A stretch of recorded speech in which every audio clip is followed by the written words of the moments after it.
As we begin thinking about real molecules, molecules that really exist and influence us on a very regular basis, most of these compounds aren't just a few atoms. Most of them are built of multiple atoms. Okay, so for example, if we have something like CH3, CH3, this is ethane, right? And ethane is a really important compound for a lot of chemistry.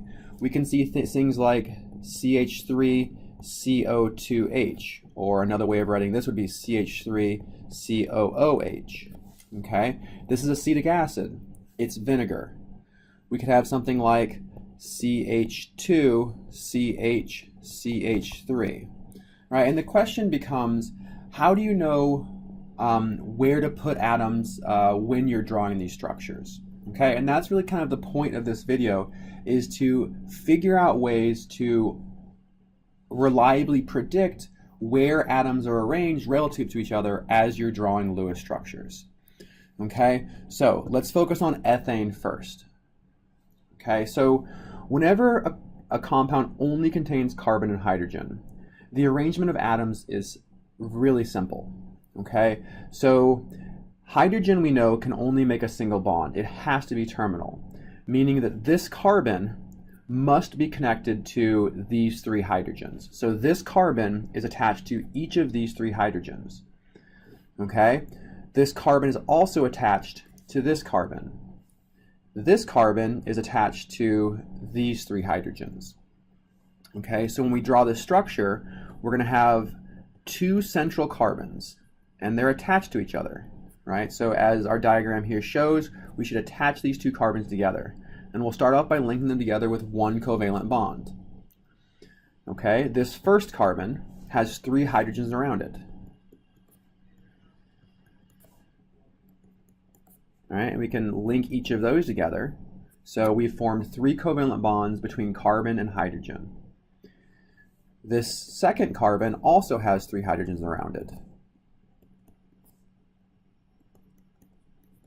So when we link these all together, we've now created what is a stable Lewis structure, right? So this hydrogen has one bond, so two valence electrons, and that's stable. Same goes for each of the other hydrogens. Each of them only have one bond, which corresponds to two valence electrons, making it stable. The carbons, right? So this carbon has 2, 4, 6, 8 valence electrons, giving it an octet, making it stable. And the second carbon also has 2, 4, 6, 8. So every atom has a satisfied electron configuration. The carbons have 8 and the hydrogens have 2. Okay, let's apply this idea to this last compound over here. Okay, we'll come back to the middle one. We'll come back to acetic acid. So here we have the first carbon attached to the second carbon attached to the third carbon, and each of the individual carbons are attached to the hydrogens adjacent to them. Okay, hydrogens can only make one bond, and they're always going to be bonded to the carbon that they're to the right of in almost all cases. All right, so let's draw out this atom arrangement. We have carbon, a second carbon, and a third carbon. And we know they all have to be attached, so let's start off by attaching them. We create a covalent bond between each of our carbons. All right, this first carbon has two hydrogens. Let's go ahead and connect the dots there. The second carbon has one.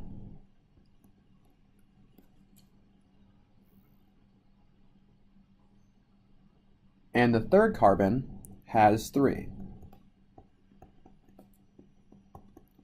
And so we'll go ahead and connect these dots. Okay, so what we see now is we've used all of our atoms, and what we note is that we're left with an unpaired electron on each of our first two carbons. So if we go ahead and pair these up and make a second bond between the two carbons, then we will end up with a satisfactory and a correct Lewis structure. So we have carbon with 2 bonds between this carbon. The third carbon has 3 hydrogens, 1 hydrogen, and 2 hydrogens. So checking our octets. Each hydrogen has a single bond, meaning 2 valence electrons, and that's what we want. All right. This carbon has 2, 4, 6, 8. It has an octet.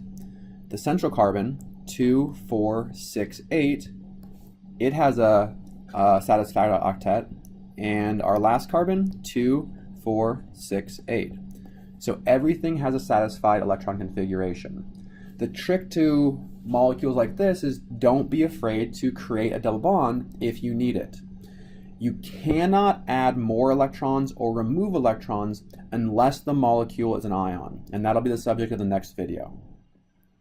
All right, so let's look at acetic acid. Okay, so these are the 2 common ways of seeing the structure of acetic acid. Okay, so this one's a little bit more difficult because this CO2H or COOH, it can be a little bit tricky. So let's think about the atom arrangement here. Okay, so the idea here is that this carbon is attached to the second carbon. This carbon is attached to each of these 2 oxygens, and one of these oxygens is attached to a hydrogen. Okay, so let's give this a shot. So we have our first carbon and our second carbon. Okay, the first carbon has 3 hydrogens. And let's connect these together. And we need to connect that together. Okay, so we see right away that we have our first carbon showing a satisfied structure. Okay, it has the octet already.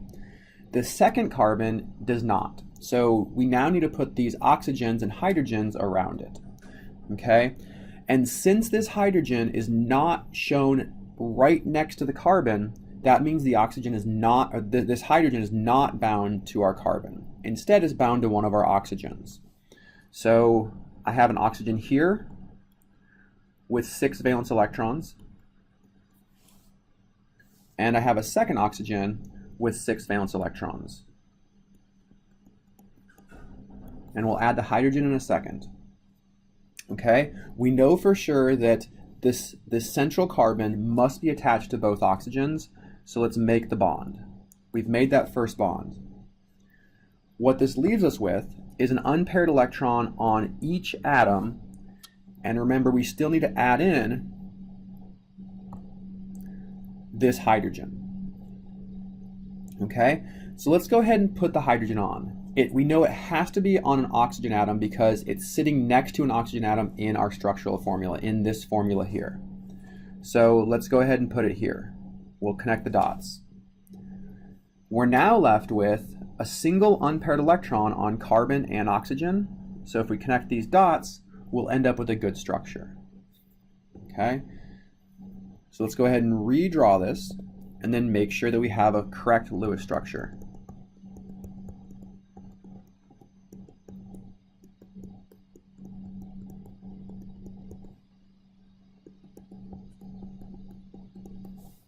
All right, so each hydrogen has exactly 1 bond, so the hydrogens are satisfied.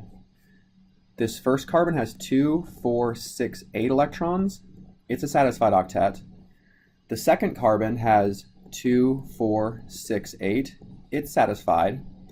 Our top oxygen, 2, 4, 6, 8. It's satisfied. And our bottom oxygen, 2, 4, 6, 8. So it's also satisfied. So every single atom has a satisfied electron configuration. Okay, so this one is especially tricky, but as you work through these and you start seeing more and more compounds, you're going to start recognizing themes in structures. And this group, this CO2H group, is really, really common in molecules. So you'll get to a point where you just recognize it and you know it has this structure.